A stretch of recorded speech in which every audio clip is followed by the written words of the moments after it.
Good day, good evening, good morning, and welcome back to the Creepy and Paranormal podcast. It is the first one of 2022. I am really looking forward to this year, and hopefully we can bring you content on a more regular basis. But I hope that you've all had a happy new year and you are ready for some more creepy things. And starting off tonight's show, we actually have a special guest in the studio, none other than my wife. Hello, Kirianne. Hello, everybody. Welcome back to the show. If you can remember or have been listening to the show for quite a while, she has done an episode with me where we discussed our creepy and paranormal experience that happened to ourselves, which I will link in the description below if you haven't seen it. But tonight I thought, let me get her involved in the show and let's jump straight into it. So on tonight's show, we're going to be doing something about curses. So I'm pretty sure everyone knows some sort of a curse. I don't know if you've heard of any curses before. Yeah, I have. What kind of curses? Being married to you.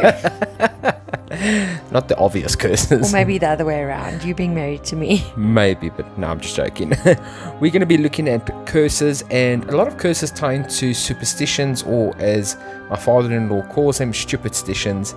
But yeah, a lot of curses sometimes actually derive from something true, and the first one we're going to be looking at tonight is the frozen body of Otzi, aka the Iceman, who was discovered in 1991 in the Otzi Alps on the Austrian-Italian border. Was that a tongue twister or what? I had to really read hard to try and understand that. But this body was discovered some 5,300 years ago. After the Bronze Age, man died, so probably during an enemy attack. And Rainer Henn, a forensic pathologist who examined Otzi, died in an auto accident 1 year later. Kurt Fritz, the guide who led Henn to Otzi's body, died in an avalanche shortly thereafter. I'm starting to see a common theme here of people dying. Yeah, I don't think we should talk about this. In saying that, let's carry on then. Helmut Salmon, who first discovered the body, died from a fall while hiking in 2004, and Dieter Warnecke, who headed the rescue team looking for Salmon's body, then died of a heart attack just hours after Salmon's funeral. That may seem like quite a series of coincidences, but given the hundreds of people who have been involved in the research on Otzi, the number of deaths is actually not unusual. However, do you think that is just a coincidence of all those people dying, or do you think there is some sort of curse happening here? Yeah, I don't know. That seems a bit suspicious. So many people just mysteriously passing away. It was all from different things, but yeah, I don't know. I think something's going on. I wouldn't want to get involved. I was just about to ask you that. Would you actually, if you had the opportunity to go and see Otzi the Iceman, would you? No thanks. Would you let me? No thanks. Great. Depends what day you ask me. Fair enough. Next up, we have the death mask of Tutankhamun. Now, I'm pretty sure all of you have heard about Tutankhamun, and according to some reports, the tomb of King Tutankhamun was guarded by a stone inscribed with the ominous threat: "Death shall come on swift winds to him who disturbs the peace of the king." Omnious or ominous? Ominous. Thought so. That's my auto speech correct here. And undeterred, Egyptologists, jeez, that was a proper tongue twister. Egyptologists Howard Carter and Lord Carnarvon opened the tomb to worldwide fanfare in 1922. Shortly thereafter, however, strange fates befell those who had entered the tomb. Lord Carnarvon, I keep wanting to say Carnival, Lord Carnarvon died 4 months later while in Egypt from an infected mosquito bite. He was already known to be in poor health as well, just for the record. A few hours after his death back in England, Carnarvon's beloved dog Susie let out a yelp and died. Oh, shame. Yeah, that pretty much put a damp on the story for me. Anyways, financier George J. Gould I died of a fever 6 months after visiting the tomb. Wolf Joel, a South African millionaire, geez, you don't get many of those these days, was murdered a few months after his visit to the tomb. A.C. Mace, a member of Carter's archaeological team, was killed by arsenic poisoning. Carter's personal secretary was found smothered in his bed in 1929. But researchers have determined that of the dozens of people connected with the opening of the tomb, the vast majority lived long and healthy lives. Others have speculated that some of the deaths may be attributed to toxic molds or bacteria that were disturbed when the tomb was opened. Now, I've heard of many cases where these tombs are, what's the word I'm looking for, booby-trapped, so that any people, that grave diggers that try and disturb the tomb, succumb to fatalities or possibly even worse, death. So I'm not too sure if a couple of these deaths could be put down to that. But interestingly enough, Egypt and the pyramids is still something that is pretty much unknown. I know a lot of people will be like, no, they built it and this is how they did it and that's how they did it. I call absolute bullshit on that. I do not think they built it on their own without help of anything other than extraterrestrial. What do you think? My grandpa used to always say the aliens came and built the pyramids and then they went back up. That's not actually the full story of his, but I will not disclose the full story. Those that knew him will know. Yeah, so Egypt, anything relating to Egypt, I definitely can believe there can be some sort of curses, but like I said, they were well known for booby trapping their tombs. Alright, before we move on to the next one, we're going to take a quick ad break and hear from our first sponsor. What if I told you there was a natural product that has many benefits such as blood sugar reduction? It's a probiotic, it promotes beautiful and healthy skin, soothes coughs and your throat, it boosts your memory, provides nutrients, treats wounds, heals burns, helps even with seasonal allergies. Guys, if you know what I'm talking about, it is honey. And not just any honey. It has to be 100% natural, raw honey. And I have just got the people for you that could provide you with this awesome product. The company's name is Bee's Knees Honey, and they sell only 100% honey, and it comes in 3 awesome packaging. One of them is just a nice glass jar. The other option, which is sometimes really, really great, especially in summer, is a squeezy jar or a squeezy bottle. And then last but not least, if you're on the run and always busy like I am, then they sell honey in straws. Yes, that's right, straws. So if you're all about supporting the smaller guys, not these big corporations, then look no further than Bee's Knees Honey. They are based in Impala Park and they provide you with the absolute best tasting honey. Like I said, it is 100% natural and raw. And if you'd like to order yours today, please contact Renier Vos on 082 445 2075, or you can find them on Facebook at The Bee's Knees. And it's as simple as that. What I'm going to do is I'm going to link their page as well in the description of this video so that you can go and find them. But yes, guys, you got to go and support them. It is amazing.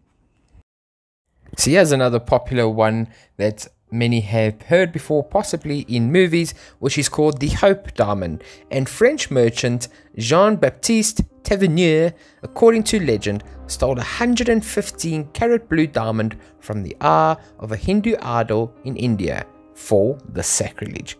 Now, how many carats was your wedding ring? I don't know, we've eaten all the carrots. Oh gosh. Oh, moving on. I don't care how many carrots it was. Or is. It is. Yeah, I don't know why I say was. Well, yeah, the ring is still in existence, isn't it? It is. I'm just not wearing it. But no, I'm wearing a one of those silicone ones so that it doesn't get damaged, because I'm a swimming teacher, for those that don't know. So I'm in the pool most of my life like a mermaid. Mermaids. Now there's another conspiracy. Do they exist? Do you think they exist? I am one. I do think they exist. Well, I haven't seen your tail, so I disagree. I don't think they exist then. I think they do. Alright, mermaid. Now back to the Hope Diamond. And Tavernier was supposedly... See, there's always hope. was supposedly mauled to death by dogs. I can't think of anything worse because I love dogs so much. But if they had to start mauling me, I don't know if I'd fight back. Or... You would fight back, of course. Okay, imagine a cute little puppy starts mauling you to death. Are you going to fight back? Well, then it won't be so cute while it's mauling you to death, will it? True story. Now, in reality, he actually sold the gem to King Louis XV of France in 1669 and retired a wealthy man. All went well until the diamond fell into the hands of King Louis and his wife, Marie Antoinette. Dum dum dum. She was a major bitch. Do you know anything about her? No, but whenever there's a wife involved, something's cooking. Yeah. Wait, I hope it's the same woman I'm thinking of who was the bitch. Sorry, Marie Antoinette, if it's not you. Please don't haunt us. Yeah, please no. But she was actually beheaded during the French Revolution. And after Lord Francis Hope of England inherited the diamond, he married an American showgirl. The pair squandered their fortune, sold the diamond, and were eventually reduced to poverty. Sheesh. Isn't that the typical American dream? Not really, I'm just joking. And after Evelyn Walsh McLean bought the stone in 1912, her son was killed in a car accident. Her daughter committed suicide, Sheesh. and her husband left her for another woman. He eventually ended up in an insane asylum. Now, the Smithsonian National Museum of National History bought the Hope Diamond in 1958 and hasn't suffered from owning it. But a truck hit the postman who delivered the frickin' jewel. Oh no. He did survive though. As long as he wasn't hit in the jewels. I'm normally the funny one, but apparently tonight Kerry Ann is on son. But his wife and dog died not long after that, and his home eventually caught fire. So either The postman. Yeah, the postman. Or deliverman. You're the postman. No, the postman, the one that got hit by the truck. Shame. Yeah, so talk about being unlucky and having things Yeah, no, delivered. I think something is wrong there. I don't know. Nothing seems really cursy about this. I personally Except think... if you're the postman. No, the postman just suffered a lot of bad luck. But I'm sure he got a good payout from insurance for being hit by a truck. Or he did it on purpose. But then again, it doesn't describe how his wife and dog died and then his house burnt. Unless it was all an insurance scheme. I think this guy was after the insurance money. Insensitive much. No, I don't know. I love the name of the next one. The Curse of Tippecanoe. Or as my wife would say, the Curse of Tupperware. That's what Shane would say. Absolutely. He hates Tupperware. Yeah, anyone that knows us knows our house is full of Tupperware. And oh my gosh, if you ever hear of a big Tupperware fire, it's me burning the Tupperware dishes. Tupperware curses Shane on a daily basis, and Shane curses it straight back. Exactly. Now, did the Native American leader Tecumseh curse? Have I said that right? Tecumseh? Tecumseh? Tecumseh? Tecumseh? Tecumseh. Did he actually curse William Henry Harrison after Harrison's troops emerged victorious at the Battle of Tippecanoe? Well, perhaps, and as historians have noted that ever since Harrison? Jeez, it's clearly too late for me to be reading properly. That Harrison became president in 1840, every person elected to the office in 20-year intervals has died while serving as president. Sheesh. Harrison died of pneumonia just 1 month after being in office. Abraham Lincoln, yes, Honest Abe, who was elected in 1860, was assassinated, as were James A. Garfield, who was elected in 1880, and you guessed it, 20 years later, William McKinley. Both Warren G. Harding in 1920 and Franklin D. Roosevelt in 1940. Both died of natural causes while in office. And then, of course, John F. Kennedy, who was assassinated in 1960. We still think he was assassinated by the CIA. I think I need to do a whole show just on the assassination of John F. Kennedy. But then Ronald Reagan, 20 years later, all the way in 1980, was the target of an assassin's bullet in 1981. But he survived, and the curse was apparently lifted. Now, here's a random thought, and this is just me thinking down the rabbit hole. He survived the assassin's bullet, and if he didn't, he would have died also 20 years later, just like the rest of the presidents. Do you think there was possibly a time traveler that came back to break the curse? No, I don't think so. You don't believe in time travel? No, Why I not? don't. Because, like, don't you watch The Big Bang Theory? You do. Yeah. And Sheldon said, if he went back in time, he would have changed things, and then it wouldn't have been the same in any case. They wouldn't have gotten the time machine anyway. So no, I don't believe there's such a thing as time travel. Sheldon also said he wouldn't have coitus, and bim bim bim, Big Bang Theory he did with Amy Farrah Fowler. Anyways, we're getting sidetracked here, but I So still that think... was a foul. Yep. Well played, well played. Alright, we're going to take one more quick ad break. Now, if there's one thing that I love more than doing creepy and paranormal videos, it is eating pizza.